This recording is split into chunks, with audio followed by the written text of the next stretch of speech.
avant et après cette réforme, qu'est fait exactement le ministère EPST en la matière, comment leur situation de ces enseignants a évolué depuis, sur le plan salarial, sur le plan de ce que l'État congolais peut donner comme amélioration des conditions de vie de ces enseignants. Nous avons ici l'opportunité de recevoir le ministre des tutelles, Tony Mwaba, avec moi ici, Willy Kalengai, et Sylvie Bongo. Willy Kalengai pour la partie réforme, toutes les questions nécessaires en français, et Sylvie Bongo parce que une partie du Congo parle lingala et naturellement on doit communiquer avec l'ensemble de la population. Monsieur le ministre, bienvenue. Merci beaucoup. Merci beaucoup de nous recevoir ici à Éduc TV parce que c'est la chaîne dédiée à l'enseignement dans notre pays. Merci. Et d'abord bonne année parce que depuis les débuts de l'année, le leader de la presse du Congo n'ont pas cette rencontre avec notre ministre. Merci beaucoup, pareillement. De l'enseignement primaire et secondaire. Question d'abord, monsieur le ministre, pourquoi vous avez jugé bon de faire le point sur l'évolution des conditions de vie des enseignants congolais, les effectifs, leurs salaires, avant et après cette réforme de la quantité d'enseignement? Bon, comme vous le savez, merci de la question. D'entrée de jeu, la gratuité de l'enseignement primaire, c'est une des grandes réformes qui caractérise le quinquennat du chef de l'État, Félix-Antoine Tshisekedi Tshilombo, et qui se trouve être également au centre du programme du gouvernement Sama Lukonde. Et donc, cette réforme a une histoire.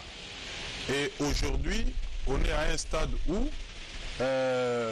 par devoir de redevabilité, nous devons à un moment donné rendre compte et communiquer, expliquer que dans cette marche hésitante, quelles sont les réalisations que nous avons pu obtenir jusque-là et quels sont les défis qui restent pour que finalement cette grande réforme puisse être consolidée et pérennisée. Donc, c'est très important pour nous. Merci beaucoup et je pense que nous avons toute l'émission pour cela.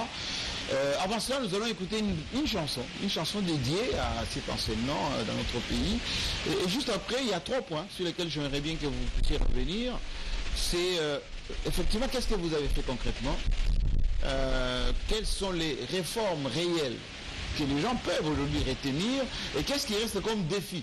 Parce que avoir fait quelque chose c'est bien, mais il faut chiffrer quand même, qu'on sache exactement qu'est-ce qui a été fait. Et puis naturellement, Willy Kalengai, Sylvie Bongo ne vont pas manquer d'ajouter les grains de sel parce que nous sommes là pour ça. Merci. La chanson d'abord et puis le ministre à nous, tout de suite.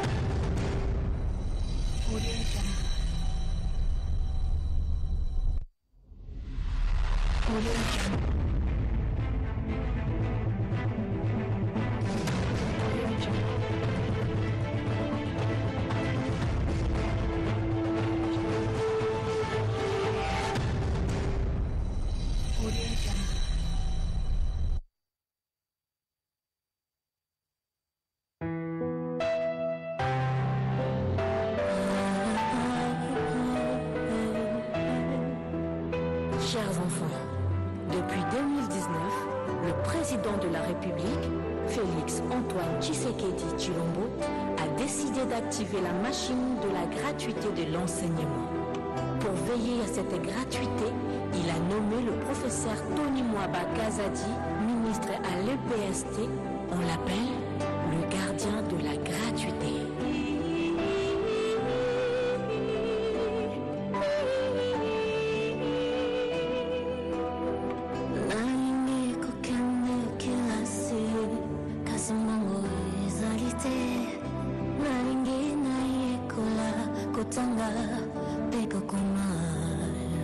Si seulement maman avait les moyens, si seulement l'école était gratuite,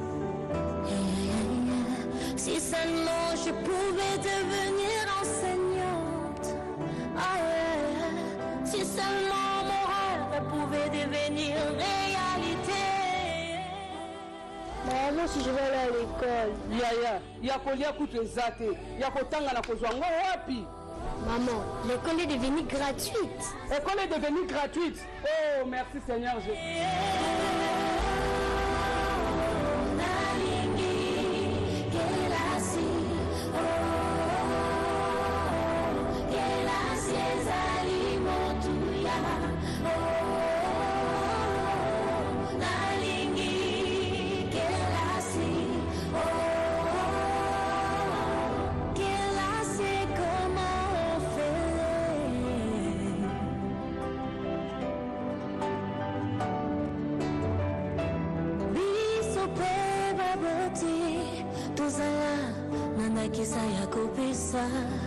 L'accès à l'école est gratuit maintenant. Il faut nous lever. Totina mwana yekola pas comme un motolobi ezali ya bangoe. Papa telema honda on a venu na banayo.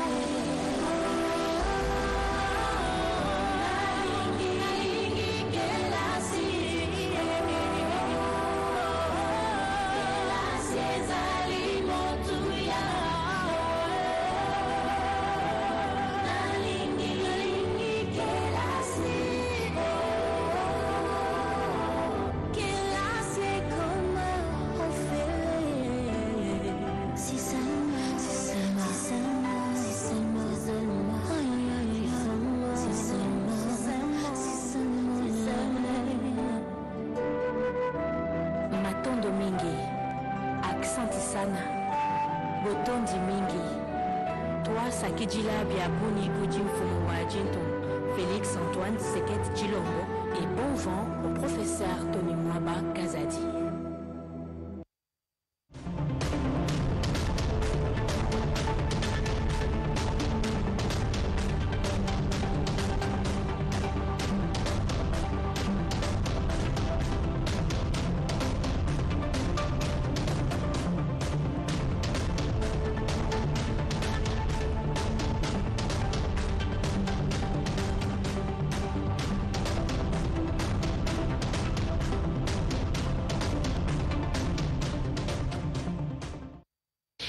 Belle chanson qui encourage les parents et surtout les enfants d'aller à l'école avec cette réforme initiée par le président Tshisekedi qui permet aujourd'hui à nos enfants d'aller à l'école et surtout le ministre très déterminé à nous rendre compte de ce qui a été fait concrètement. Alors, monsieur le ministre, on vous donne quelques minutes, le temps de nous dire exactement qu'est-ce que vous avez fait en cette matière.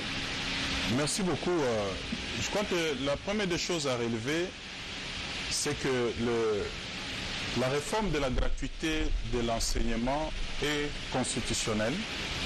À l'article 43 de la Constitution, le constituant indique que la scolarisation des enfants est gratuite et obligatoire. Et il y a une grande précision qui est apportée et ce qui nous a permis d'élever, en tout cas, d'enlever tout ce qu'il y a eu comme confusion au départ, c'est de fixer l'opinion que la gratuité de l'enseignement, elle est primaire. Donc ce n'est pas au niveau de l'enseignement des bases. Nous devons respecter la Constitution, c'est au niveau primaire. Et c'est depuis 2006, avec notre Constitution de février 2006, que la gratuité de l'enseignement est inscrite dans la Constitution. Et il fallait attendre 2019 pour que le président de la République, Félix Antoine Tshisekedi Tshilombo, puisse sortir la gratuité de la Constitution et la rendre effective. Et c'est là que je dis très souvent que nous n'avons pas la mission de rendre la gratuité effective parce qu'elle a déjà été rendue effective parce qu'on l'a sortie de la Constitution.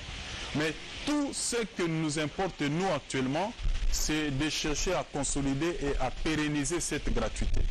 Beaucoup de choses ont été réalisées, donc voilà pourquoi il était important de fixer quand même l'opinion, pour que l'opinion retienne ce qu'il y a eu avant et ce que on a réussi à réaliser et actuellement, quelle est la situation de l'enseignant, quelle est la situation dans notre sous-secteur de l'EPST.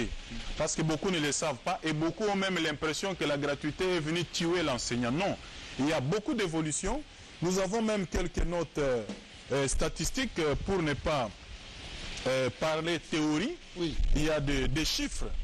Donc, la première des choses qu'il faut relever que avant que la gratuité ne soit décrétée, quand je dis avant la gratuité, c'est-à-dire depuis l'accession de notre pays à l'indépendance, le premier régime avec le président Mobutu, suivi des présidents, dont je vais dire Kasavubu, oui. Mobutu, Mouzé Laurent Désiré Kabila, Joseph Kabila, jusqu'au moment où la gratuité a été décrétée avec le président Félix Tshisekedi, c'est ce que j'appelle avant. Depuis l'indépendance jusqu'en 2019, vous avez en ce qui concerne les effectifs d'école. Avant que la gratuité ne soit décrétée, nous avions un effectif de 41 739 écoles qui étaient prises en charge. Et en 2019, quand on a décrété la gratuité, on est passé de 41 739 écoles à 57 948 écoles. Donc vous pouvez voir, 60 ans après, donc même plus de 60 ans après, avec tous les régimes qui se sont succédés, qui avaient pris en charge 41 739 écoles, mais après la gratuité, 2 ans seulement, on est passé de 41 739 à 57 948. Donc il y a une progression. Il y a une progression. Du côté effectif des agents, avant la gratuité, c'est-à-dire depuis l'indépendance jusqu'à l'arrivée du président Félix Tshisekedi, on est passé de 410 254 agents à 608 534 agents actuellement pris en charge avec la gratuité. Vous voyez comment la gratuité a constitué pour nous un bonheur pour le pays et pour l'enseignant. En ce qui concerne l'enveloppe salariale, depuis l'accession de notre pays à l'indépendance, avant la gratuité donc, il y avait un budget de 70 milliards. 154 millions, je ne vais pas donner les petits détails qui suivent. On est passé de 70 milliards à 169 milliards. On a plus que doublé. Donc en 2 ans seulement, avec la gratuité, on a doublé. On est passé de 70 milliards à 169 milliards. Il faut que les gens les retiennent. 2 ans seulement, avec la gratuité. En ce qui concerne les salaires, parce qu'il y a bon, pas des zones salariales, mais les salaires de base restent les mêmes, mais les indemnités de logement et transport font un peu de variation. Pour les enseignants qui sont dans la ville de Kinshasa, des grandes villes, et Lubumbashi par exemple, tous ces enseignants-là, avant la gratuité, ils touchaient 168 728 francs congolais. Je dis bien 168 728 francs. Avant la gratuité. Ça, c'est depuis l'indépendance jusqu'au moment où le président Félix décrète la gratuité. Et en 2 ans, on est passé de 168 000 francs à 381 577 francs. Ici aussi, on a doublé pour les éducateurs. On a doublé également en 2 ans. Et là, je vais être vraiment modeste et honnête pour dire, bon, ce n'est pas peut-être l'idéal, mais je montre que nous avons évolué. Donc, en 2 ans, on a fait le double de ce qui n'a pas été réalisé avant la gratuité.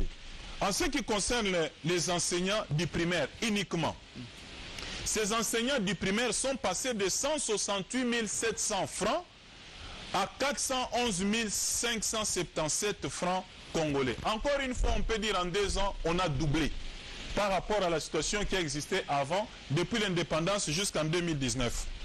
Vous avez par exemple les salaires des enseignants dans les chefs-lieux de nos provinces, tous les enseignants. On est passé de 155 000 francs avant la gratuité, c'est-à-dire de l'indépendance jusqu'en 2019. Et on est passé de 155 000 francs à 321 413 francs congolais. Donc, encore une fois, on a doublé, on est allé même au-delà du double. Donc, en 2 ans seulement. Ce n'est pas l'idéal, mais il y a une évolution. Donc, en 2 ans, on a été capable de doubler les salaires des enseignants. En ce qui concerne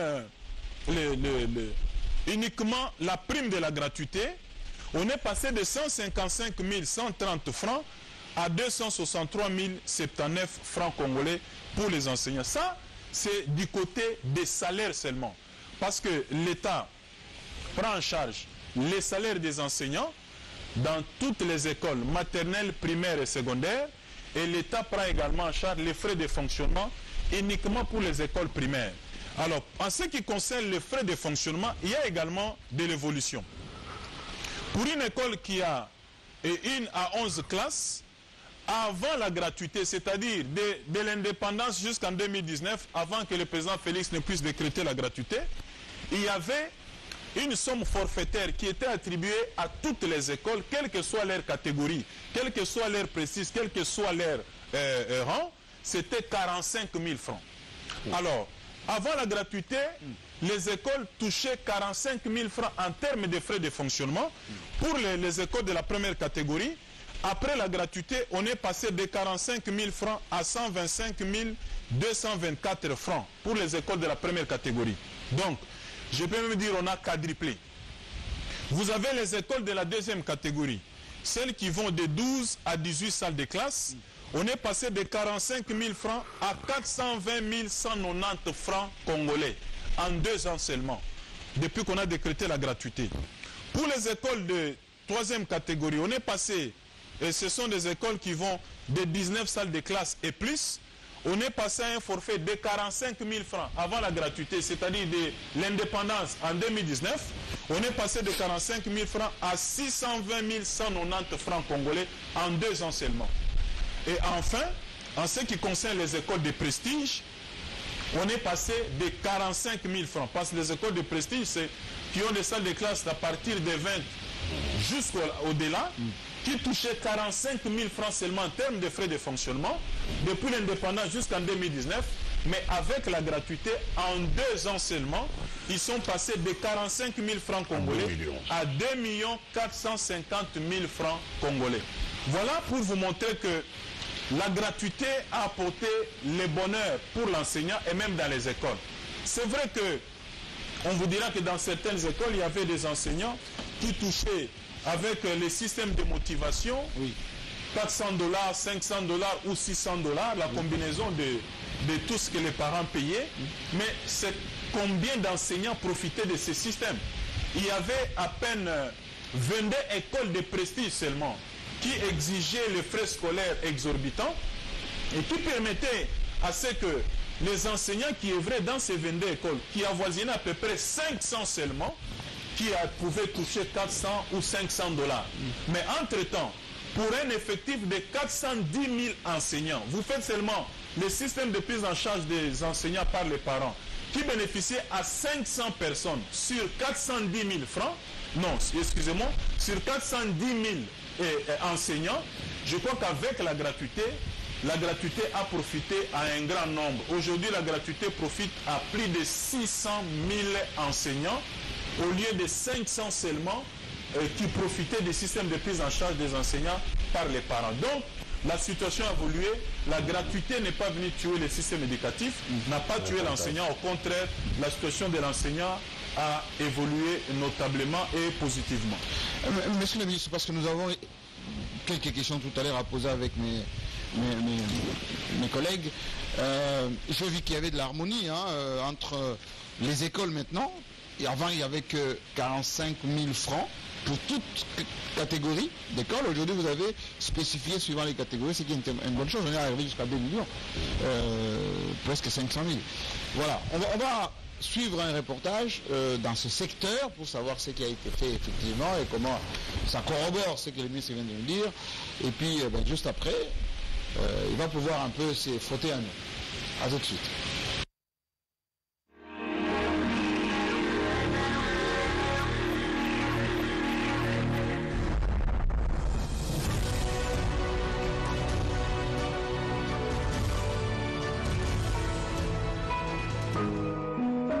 Depuis l'époque coloniale, l'enseignement primaire était gratuit en République démocratique du Congo.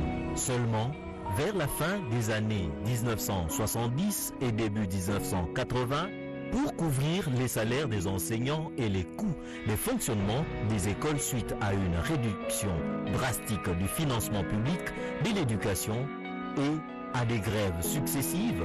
Cela a permis de financer le système éducatif dans les années 90, lui permettant de fonctionner malgré l'effondrement de l'État congolais. 80% des écoles étaient gérées par des privés et particulièrement des religieux. Ainsi donc, les parents étaient obligés de sacrifier des sommes colossales afin de scolariser leurs enfants. Avoir des économies pour ses parents était devenu une mer à boire. En 2010, la Constitution de la République démocratique du Congo, à travers son article 43, l'enseignement primaire est obligatoire et gratuit à travers le pays. En 2014, les tentatives de rendre la gratuité effective ont été menées sans succès. Il a fallu attendre l'arrivée au pouvoir du président Félix Antoine Tshisekedi Tshilombo pour voir ses rêves vécus autrefois devenir une réalité. Le président de la République fait de l'éducation l'un de ses programmes phares, ayant compris que celui-ci est un véritable levier de développement du pays. Cette gratuité a permis aux parents de recourir à l'épargne, car épargner de la prise en charge des enseignants. La gratuité est très très bonne, c'est une très bonne initiative, sauf que, bon, comme il y a des opposants dans n'importe quel pays, il y a certaines personnes ne trouvent pas ça normal, je ne sais pas, pour des raisons qui leur sont propres. Sinon, en un mot, c'est une très bonne chose. On a la gratuité en tout cas. Toujours c'est pour la gratuité n'engeyaki. Surtout biso ba parents. C'est pour les bana batanga na gratuité, batanga na ba commission moko bien. Les pêcheurs en eau trouble, qui ne juraient que par l'échec de la gratuité, sont désillusionnés, car celle-ci se poursuit sans désemparer. Néanmoins, cette grande réforme a produit plusieurs effets induits, entre autres les pléthores dans les salles de classe, la confusion sur les classes prises en charge par la gratuité, manque de bancs, démotivation des enseignants et autres.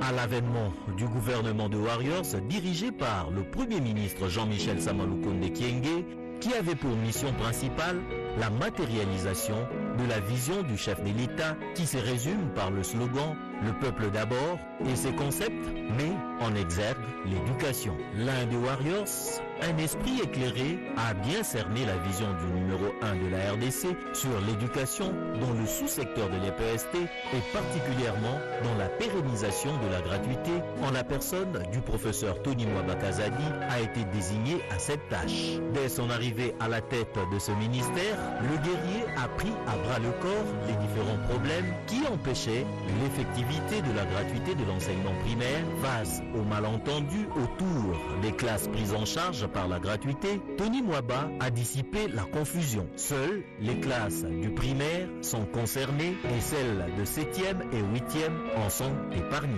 Le ministre national a sauvé la gratuité. Parce qu'il a donné des orientations claires. Il a fait une interprétation claire de la Constitution et des textes. Il nous dit la gratuité c'est au primaire. Là c'est intouchable. On ne demande rien. Et c'est ça la vision. Mais au secondaire, nous le savons tous, le gouvernement de la République n'octroie pas les frais de fonctionnement aux écoles secondaires. Comment l'école doit fonctionner? En moins d'une année, sous l'impulsion du ministre de l'EPST, des chantiers sont ouverts ça et là dans les écoles. Les salles de classe ont surgi de terre pour pallier au pléthore. Ces derniers va inspirer le projet Pas une école sans banc qui est piloté par le FPEN. Pour encourager les professionnels de la craie blanche, la prime de la gratuité a été instaurée à la grande joie des bénéficiaires et les banques qui payent se sont voulues rassurantes. La prime de gratuité, on l'attendait, on disait, mais ça nous a aidé. Lorsque nous avons reçu ça, ça nous a beaucoup aidé dans le sens que ça peut combler les vides dans les familles. Même les dépenses autres qu'il faudrait faire, ça nous a beaucoup facilité la tâche. C'est rendre concret une promesse que le chef, monsieur le ministre, a promis. Et nous en avons. Si vous étiez à ma place, vous serez content, vous serez satisfait, vous serez encouragé. Donc qu'est-ce que je peux dire? Je suis encouragé et j'encourage monsieur le ministre à aller dans le même sens. Je suis vraiment très saillant de joie. Je viens de récupérer le prime de gratuité au niveau des banques commerciales comme il avait promis. À notre niveau, nous avons déjà crédité tous les comptes. Il revient maintenant aux enseignants à dépasser dans différentes agences parce que la TEMBA a un grand réseau des agences. Ici à Kinshasa, nous avons une vingtaine d'agences qui prennent en charge les fonctionnaires. Donc il est question maintenant aux fonctionnaires, dès que vous recevez votre message dans votre téléphone, de passer dans une agence TEMBA au guichet pour retirer ou au distributeur pour ceux qui seront crédités dans PPL Mobile pour faire vos opérations. Les gardiens de la gratuité, l'un des warriors vertébrés qui a à l'esprit et à cœur la vision du chef de l'État sur la gratuité de l'enseignement primaire, le professeur Tony Mwabakazadi compte poursuivre sur cet élan pour la pérennisation de la gratuité de l'enseignement primaire en République démocratique du Congo.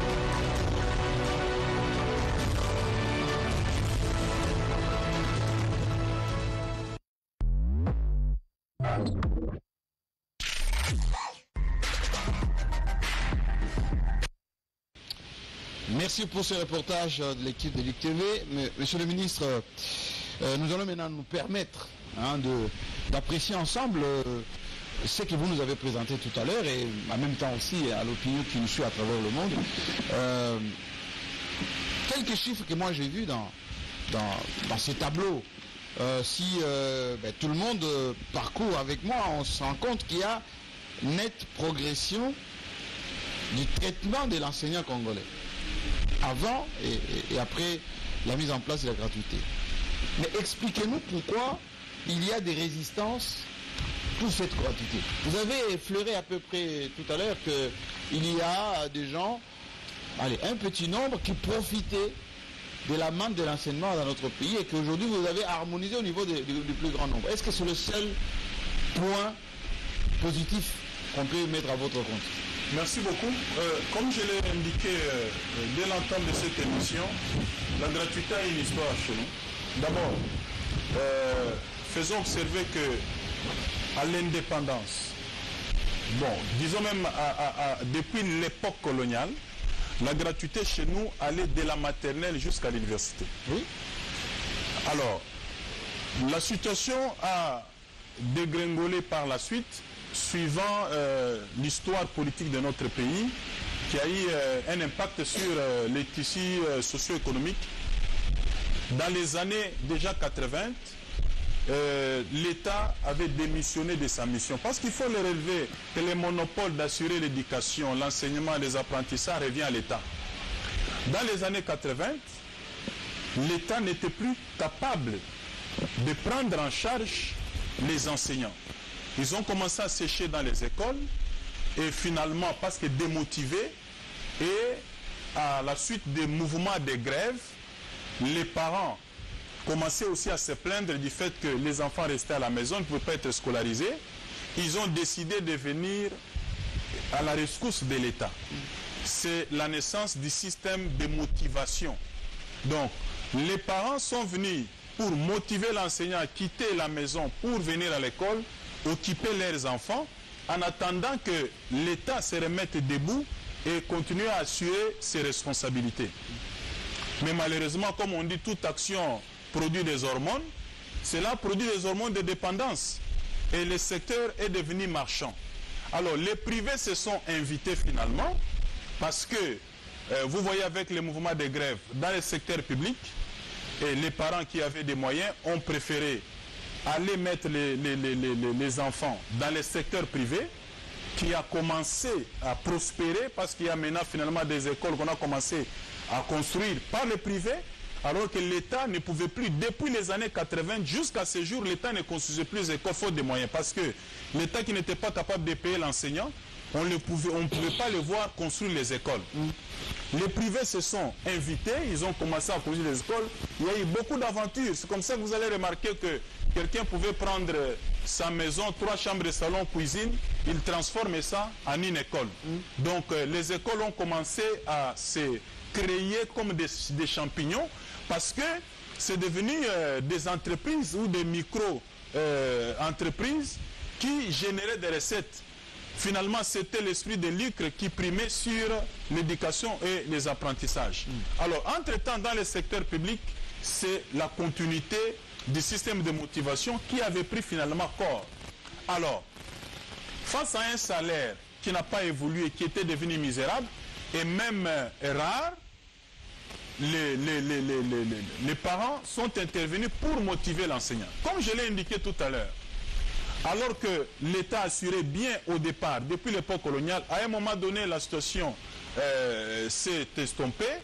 Finalement, les parents ont commencé à payer et l'école a commencé à organiser pour prendre en charge les enseignants avec les petites primes. Je l'ai indiqué ici, à l'époque du système de motivation, il n'y avait que les quelques écoles de référence qui en profitaient. Des grandes écoles aujourd'hui qui prélevaient $600, 800, il y en a même qui allaient jusqu'à $1200 en termes de frais scolaires. Et quand une école prélevait comme ça, facilement les enseignants qui se retrouvaient dans cette école-là pouvaient toucher, combinaison faite, à la fin du mois, une somme de $500 ou $600. Mais entre-temps, c'est juste une poignée seulement d'enseignants dans ces écoles de référence qui sont aujourd'hui dénombrés à 22 seulement. 22 sur l'ensemble du territoire. Sur l'ensemble du territoire, c'est à Kinshasa, Lubumbashi, au Nord Kivu, les grandes écoles de référence que je ne vais pas citer ici, qui prélevaient vraiment des frais scolaires exorbitants et arrivaient à motiver suffisamment l'enseignant. Mais ça, c'était un système provisoire ou transitoire en attendant que l'État revienne à ses responsabilités. Mais dans les 22 écoles, lorsque vous essayez de dénombrer le nombre d'enseignants, il ne dépassait pas 500 seulement. 500 enseignants profitaient du système de motivation. Alors qu'à l'époque, nous avions un effectif de plus de 420 000 enseignants. Alors, sur 420 000 enseignants, 500 seulement enseignants dans les 22 écoles profitaient de ce système. C'est ce que vous avez corrigé. Alors, maintenant, avec l'avènement de la gratuité, on est passé d'abord de 410 000 francs à plus de 600 000 enseignants, mais aussi les salaires de près de 350 000, aujourd'hui comme on est à 600, on peut même parler de plus de 550 000 enseignants qui a évolué par rapport à la situation d'avant la gratuité. Donc, vous comprenez tout de suite que quand on décrète une réforme comme la gratuité, il y a un problème. C'est-à-dire, on décrète la guerre contre tous les promoteurs des écoles privées. Les marchands. Parce que la gratuité permet que tous les élèves que les parcours scolaires avaient mis à l'écart à cause des frais de scolarité exorbitants que les parents ne pouvaient pas supporter, qui étaient exigés dans les privés, parce que dans le secteur public, la qualité de l'enseignement en pâtissait déjà, et puis avec les grèves, c'était compliqué. Alors, beaucoup d'enfants se sont retrouvés hors parcours scolaire. Et ce sont ces enfants-là que la gratuité a récupéré dans un premier temps.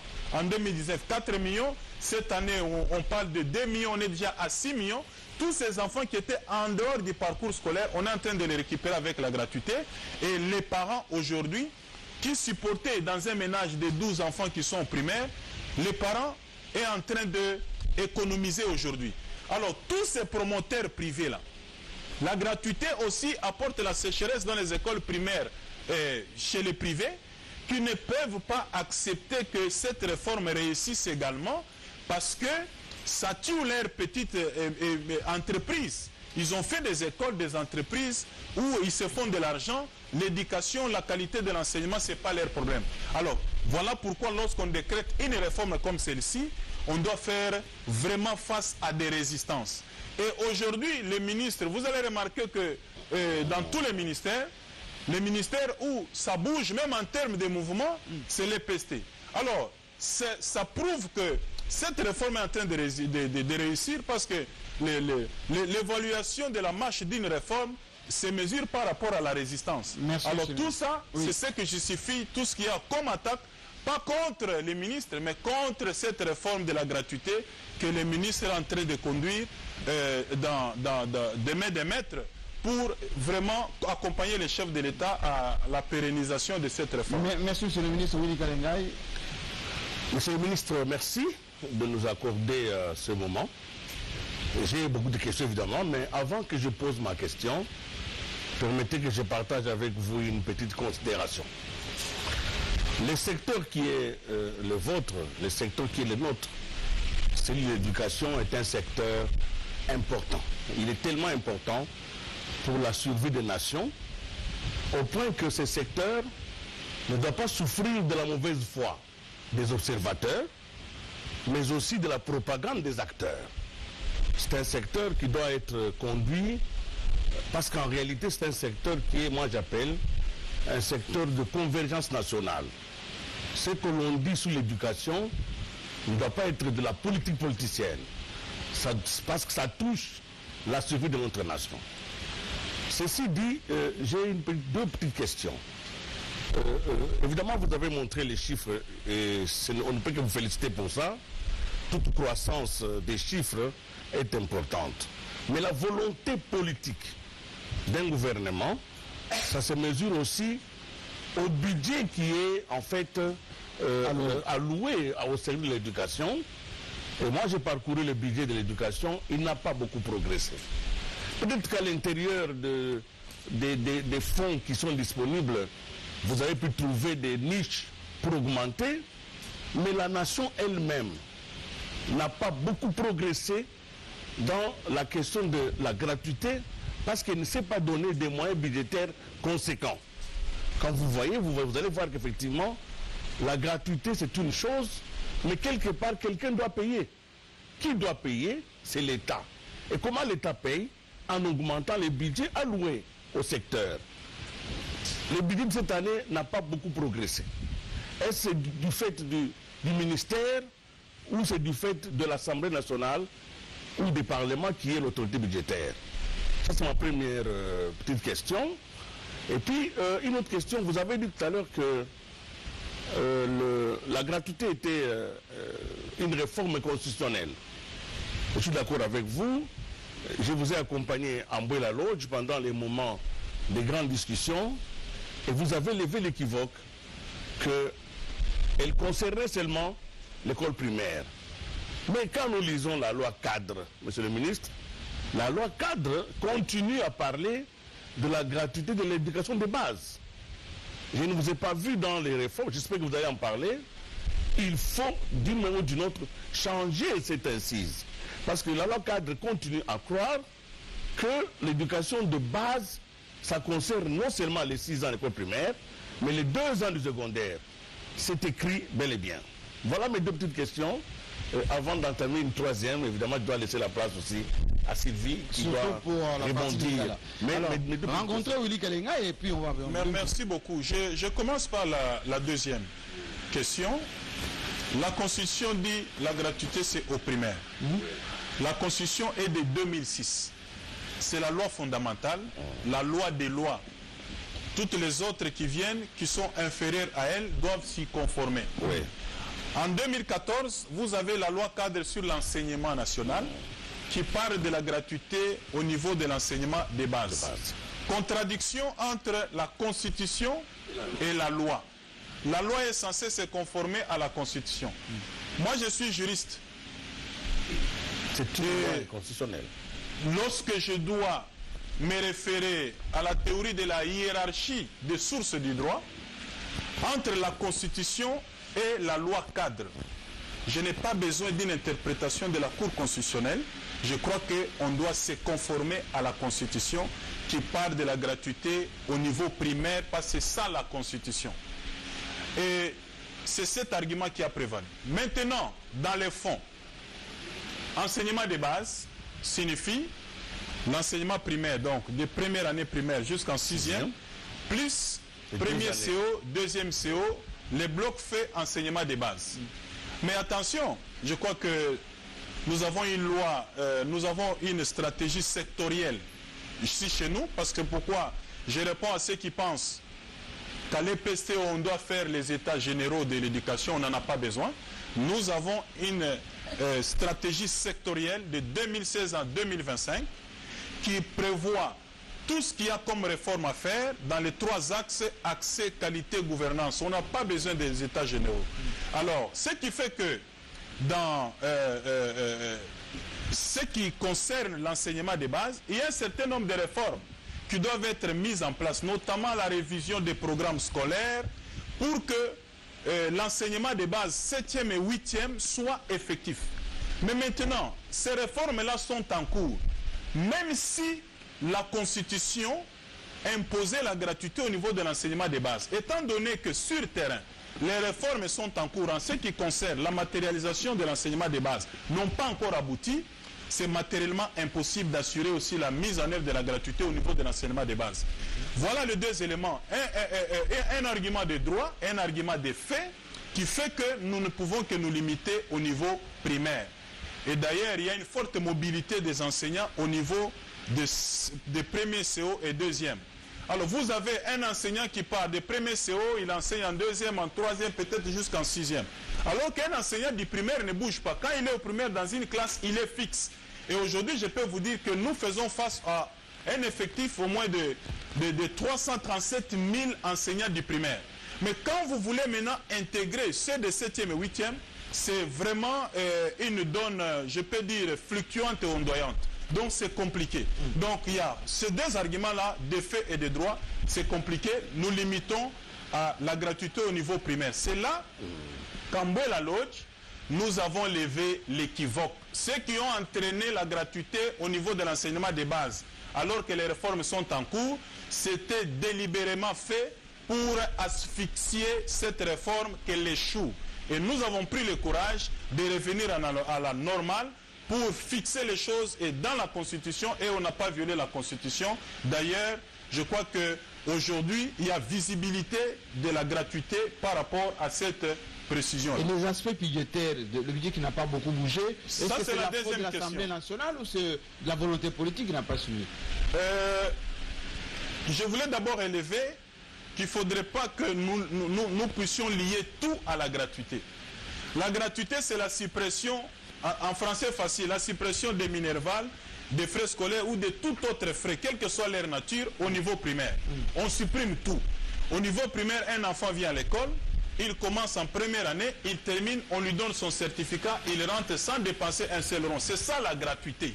Alors maintenant, quand vous trouvez un enseignant aller à l'école à pied, sur la moto, sur les vélos, il tombe malade, c'est la gratuité. Les budgets, vous prenez les débats du budget, non, il est à 10 milliards, 5 milliards, tout ça, la gratuité, ça n'a rien à voir avec la gratuité. Enlevez tous ces débats-là dans la gratuité. D'ailleurs, ça touche plus à la qualité, et il faut qu'on en débatte, qu'à la gratuité. Et donc, les budgets, je peux dire, au moment où nous parlons, nous sommes tous Congolais dans ces pays. Il n'y a aucun étranger parmi nous. Nous connaissons l'histoire de ces pays, comment ça évolue avec tous les budgets. Je viens de vous faire la démonstration que tout dépend de la volonté politique. Avec ces maigres budgets, je vous ai démontré ici comment en 2 ans seulement, on a pu faire ce que depuis les années 60 jusqu'en 2018, on n'a pas pu réaliser. En 2 ans seulement. C'est la volonté qui compte. Quelle que soit la grandeur d'un budget, si on n'a pas la volonté de faire, on peut consommer tous les crédits alloués à l'enseignement dans ce budget et ne rien faire. Et d'ailleurs, aujourd'hui, avec le budget qui a été voté, on a pris en charge beaucoup de préoccupations de mon secteur et qui seront résolues au cours de l'exercice 2022. Mais faites attention, la République démocratique du Congo n'est pas seulement l'EPST, n'est pas seulement l'enseignement. Parce que l'EPST seulement à lui seul, s'il faut suivre tout ce qu'il y a comme problème, parce que tous les indicateurs à l'EPST indiquent rouge. C'est un ministère qu'on a hérité dans une situation explosive. Nous avons hérité du feu. Donc, tout ce qu'on est en train de faire avec les moyens des bords, on a réussi à avancer dans le feu et à produire les réalisations que nous sommes en train d'indiquer. Vous avez quand même augmenté, monsieur le ministre. Il faut nous laisser vraiment vous poser des questions parce que vous avez déjà présenté le maximum d'éléments réalisés.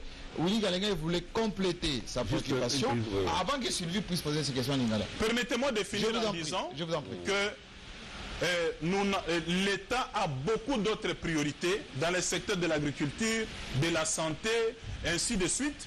Et s'il faut seulement se limiter à l'enseignement, l'EPST est capable de consommer tous les budgets de l'État. L'EPST à lui seul, par rapport aux problèmes qui se trouvent